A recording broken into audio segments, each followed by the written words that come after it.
जो बातें मैं इस वीडियो में बोलने वाला हूँ, शायद वो बातें किसी को कड़वी लग सकती है। उसको ये बातें सुन के शायद मुझे गाली देने का मन भी कर सकता है। बट मैं आप सबके सामने बस सच्चाई जो है वो लाना चाहता हूँ। आज इस वीडियो में हम बात करेंगे कि क्या सही में रीनीट होने के चांसेस है। अगर होने के चांसेस है तो उसमें दिक्कतें क्या है, ठीक है, और कौन कौन सी दिक्कतों का सामना कैसे कैसे किया जा सकता है। तो नमस्कार, my name is doctor Shubham Goyal and welcome back to Biokatta. I am a NEET biology educator since last 8+ years and मैं पिछले 2-3 दिनों से, मतलब जैसे ही नीट का रिजल्ट लगा है उस दिन से सारी चीज़ों को ऑब्जर्व कर रहा हूँ एंड सारी चीज़ें मैंने ऑब्जर्व की है, सारे प्रूफ्स मैंने देखे हैं। बहुत सारी चीज़ें जो है हमारे सामने आई है। तो मैंने ये वीडियो बनाया था जब वहाँ पे पेपर लीक की सबसे पहले खबर आई थी एंड एनटीए ने इसका एक्सप्रेशन दिया था कि पेपर लीक हुआ है। तुम लोगों ने बोला था, बहुत सारा चल रहा था, तब एनटीए ने जो एक्सप्रेशन दिया था मैंने आपको बताया था कि नहीं हुआ है, एक ही सेंटर पे हुआ है, एक ही सेंटर पे गड़बड़ हुई है। लेकिन जब अब रिजल्ट आया, ठीक है, तब ये पता चल रहा है कि उसी सेंटर से जो है वो ऑल इंडिया रैंकर्स निकल रहे हैं, ठीक है, बहुत सारे निकल रहे हैं। अब इसका मतलब ये है कि उसमें सच में चीटिंग हुआ है, हो सकता है, नहीं भी हो सकता है, ठीक है, वो भी हुआ होगा, ठीक है। और दूसरा रीजन ये भी हो सकता है, अगर चीटिंग नहीं हुआ है तो it's a result of normalization, ठीक है। अब ये नॉर्मलाइजेशन ही एक हमारे लिए दुआ भी है और हमारे लिए एक अभिशाप भी है। कैसे? अब अगर ये नॉर्मलाइजेशन का फंडा सही से चलता है, ठीक है, मतलब अगर इन्होंने सारे रूल्स एंड रेगुलेशन फॉलो करके ये नॉर्मलाइजेशन किया होगा तो यहाँ पे रीनीट के चांसेस जो है वो बहुत कम हो जाते हैं। एंड अगर इन्होंने गलत तरीके से नॉर्मलाइजेशन किया है एंड उसका फटका जो है वो बहुत लोगों को पहुंचा है, तो ही इसके ऊपर जो है वो एक्शन लिया जा सकता है। तो एक्शन जब लिया जाएगा तब इसका मतलब ये होगा क्या कि रीनीट होगा? नहीं, इसका मतलब ये होगा कि उसका री इवेल्युएशन होगा रिजल्ट का और रिजल्ट फिर से डिक्लेयर किया जाएगा। तो ये हम कर सकते हैं कि आंदोलन करके, ठीक है, यूट्यूब पे मैं भी सोच रहा था लाइव आ जाऊं, 24 घंटे धरना लेके बैठ जाऊं, पानी भी नहीं पीऊंगा, मस्त आपकी बातें देखूंगा, आपसे बात करूंगा, व्यूज बढ़ जाएंगे। वैसे भी चैनल जो है वो डीप में है तो अच्छे खासे व्यूज आ जाएंगे। वो मॉरली मैं जो है इस चीज़ों को सपोर्ट नहीं करता है, वो मुझे मन से जो है वो चीज़ें अच्छी नहीं लगती है। जो फैक्ट है वो फैक्ट है एंड इसका मतलब ये नहीं कि मुझे मालूम नहीं आप क्या सोच रहे हो। मैंने रैप सॉन्ग बनाया है, ठीक है, जिंदगी में कभी नहीं बनाया।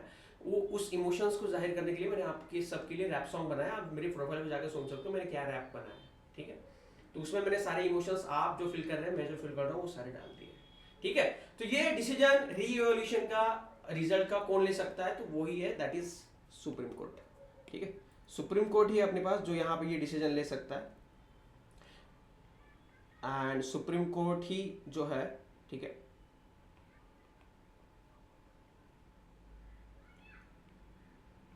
ठीक है। अब सुप्रीम कोर्ट के लिए यहाँ पे क्या है, पीआईएल दर्ज हो चुकी है, ठीक है।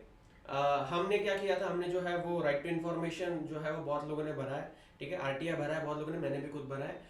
तो उसमें हमको 8 से 10 दिनों के अंदर जो है, 10 से 15 दिन के अंदर वहाँ पे इन्फॉर्मेशन आ जाएगी कि भैया ये जो नॉर्मलाइजेशन हुआ है वो किस तरीके से मार्क्स दिए गए, कितने टाइम के लिए, 5 मिनट के लिए 5 मार्क दिए गए या 50 मार्क दिए गए, ठीक है। तो वो होने के बाद हम फिर से पीआईएल दर्ज करा सकते हैं, बड़े बड़े वकील जो है वो करा सकते हैं, मैं नहीं कर सकता या बाकी सब यूट्यूबर्स भी नहीं कर सकते जिसके पास सफिशिएंट जो है वो पैसा है, सफिशिएंट जो है वो पहुंच है। जैसे कि बड़े बड़े इंस्टीट्यूट हो गए, जैसे कि अनअकैडमी हो, फिजिक्स वाला हो, अलियन हो, आकाश हो, ये सारे इंस्टीट्यूट में से अगर कोई अच्छा बंदा है तो वो करा सकता है, ठीक है। फिर सुप्रीम कोर्ट अगर वो गलत नॉर्मलाइजेशन है, जैसे कि मैंने पहले बोला था, तब ये बोलेगा कि रिजल्ट को री इवेल्युएट कर दो, ठीक है। अब दूसरा ये कौन कर सकता है डिसीजन री नीट का, ठीक है, वो करा सकती है गवर्नमेंट, ठीक है। बट मुझे ये बताओ, गवर्नमेंट है क्या इंडिया के पास? फिलहाल फिलहाल हम राष्ट्रपति जी के आधिपत्य में चल रहे हैं, ठीक है। राष्ट्रपति जी जो है वो मेन मालिक है। टेम्परेरी पीएम जो है वो अभी इंडिया को मिला हुआ है, क्योंकि जिस दिन नीट का रिजल्ट आया था उसी दिन एनटीए ने यहाँ पे जो है वो रिजल्ट डिक्लेयर कर दिया था। समझ रहे हो तुम? समझ रहे हो इस बात को? क्यों ऐसा हुआ है? ताकि वही है कि कोई पॉलिटिकल बंदा इस मुद्दे को नहीं उठा सकता। सारे सरकार जो है वो अपनी सरकार बनाने में लगे हुए हैं कि किसको कौन सी मिनिस्ट्री दिया जाए, किसी को एजुकेशन मिनिस्टर किसको बनाया जाए। अब हमारे पास एजुकेशन मिनिस्टर ही नहीं होगा तो हम किसको टैग करेंगे ट्विटर पे, ठीक है। NTA is a governing body guys, ठीक है। एनटीए एक संस्था है, संस्था में जो लोग हैं वो करप्ट है। संस्था यहाँ पे बदली नहीं जा सकती, संस्था के लोग बदले जा सकते हैं, ये चीज तुम समझ लो, ये चीज तुमको समझना पड़ेगा, ठीक है। तो गवर्नमेंट जब तक बनती नहीं है तब तक गवर्नमेंट इसका डिसीजन नहीं ले सकता, ना ही उसको लेना देना है आपके इन मामलों में। तो रीनीट के चांसेस यहाँ पे भी हमारे बहुत कम हो जाते हैं, ठीक है।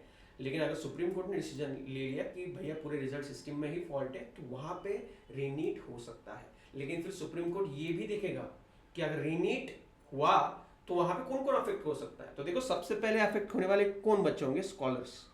जिन बच्चों को सही में 700 के ऊपर सही में मेहनत करके आए हैं बच्चे, जिनको 700 के ऊपर आ रहे हैं, 650 के ऊपर आ रहे हैं, 680 के ऊपर आ रहे हैं, जो सही में मेहनत करके आए 2 साल 3 साल, उनका नुकसान यहाँ पे हो सकता है। क्योंकि अगर यहाँ पे वो रीनीट का आदेश दे देंगे और वो बच्चे जो है वो अब 2-3 महीने से पढ़ नहीं रहे होंगे, फिर से उनको 15-20 दिनों में प्रिपरेशन करना पड़ेगा, क्या पता फिर उनको सेम मार्क्स मिले ना मिले, कम भी हो सकते हैं। तो वो भी एक सोच हो सकती है कि इसमें नॉर्मल बच्चे भी अफेक्ट हो जाएंगे।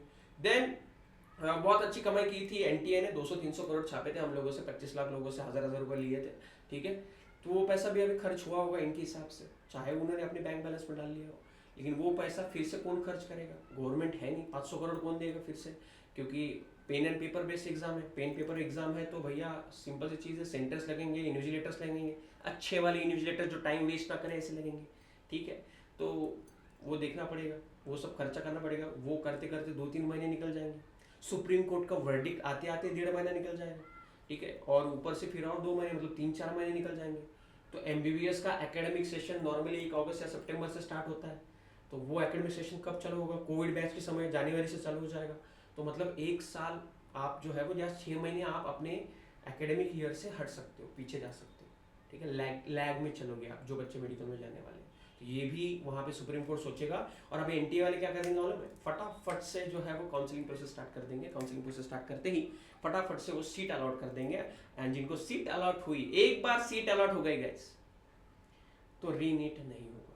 फर्स्ट राउंड लग गया, रीनीट नहीं होगा, लिख के ले लो। फिर सुप्रीम कोर्ट क्या बोलेगा कि भैया जिनको एमबीबीएस मिला है, जिनको सीट्स मिल रही है, उनका कौन भरपाई करेगा? उनको अगर रीनीट लिया, उनको नहीं मिला, फिर वो भी पीआईएल दर्ज करेंगे, वो भी फिर केस चलेगा। तो ये सब कॉन्फ्लिक्ट्स अवॉइड करने के लिए मुझे लगता है कि रीनीट के चांसेस बहुत बहुत कम है, 20-30% कम है। मैं भी चाहता हूँ रीनीट हो, लेकिन वही कि this is practical situation, and इस प्रैक्टिकल सिचुएशन के हिसाब से यहाँ पे रीनीट पॉसिबल नहीं है गाइस। मतलब 20-30% चांसेस है, 60-70% रीनीट नहीं होगा। रीवॉल्यूशन ऑफ मार्क्स हो सकता है, नॉर्मलाइजेशन जो है वो कट कर सकते हैं, एंड फिर जो नॉर्मल मार्क्स आए वो सबको बांट सकते हैं। एंड मुझे लगता है उससे भी जो है वो बहुत कुछ चीज़ें सही हो जाएगी, ठीक है। तो वही है, ठीक है। जिन्होंने जो डिसीजन लेना है वो ले लो, जिनको ड्रॉप करना है वो ड्रॉप के लिए जाओ, जिनको बीडीएस करना है, बीएमएस करना है, एमबीबीएस नहीं मिल रहा तो वो सोच के कर लो। डिजिटल धरना धरने से या फिर यूट्यूब पे वीडियोस देखने से, वो फैलाने से वहाँ पे कुछ नहीं होने वाला है। 2 ही चीज़ें हैं, 2 ही गवर्निंग बॉडीज है जो यहाँ पे डिसीजन बदल सकती है, that is supreme court and government. Government को एलिमिनेट कर दो, क्योंकि गवर्नमेंट है नहीं इंडिया के पास, सुप्रीम कोर्ट है जो है, एंड वो ऑलरेडी पीआईएल दर्ज हो चुकी है, तो हमको सुप्रीम कोर्ट का इंतजार करना है बस, ठीक है। तो hope you all are agree with me, ठीक है। एंड लेट्स रिस्टार्ट, ठीक है। रिस्टार्ट करते हैं हम नीट 2025 के प्रिपरेशन में। जल्द यहाँ पे लेक्चर स्टार्ट करने वाला हूँ नीट 2025 बच्चों के लिए। मैं उनसे प्रिपरेशन कराने का सोच रहा हूँ, क्योंकि देखो फ्री ऑफ कॉस्ट मैं यूट्यूब पे कराने वाला हूँ। एंड मुझे ना वो पॉजिटिव इम्पैक्ट रखना है, पॉजिटिव एनर्जी रखनी है। नेगेटिव एनर्जी रखने से आपका मनोबल जो है वो कम हो जाएगा, ठीक है। सो मैं जो है वो डायरेक्टली अभी सिलेबस स्टार्ट करूँगा। सो अगर जिनको ये सब बातें समझ में आई वो कमेंट बॉक्स में बता दें कि आई एम राइट, ठीक है। या रीस्टार्ट, #रीस्टार्ट जो है वो आप डाल सकते हो। एंड तब तक मिलते हैं अगली वीडियो में, तब तक के लिए बाय बाय, जय हिंद।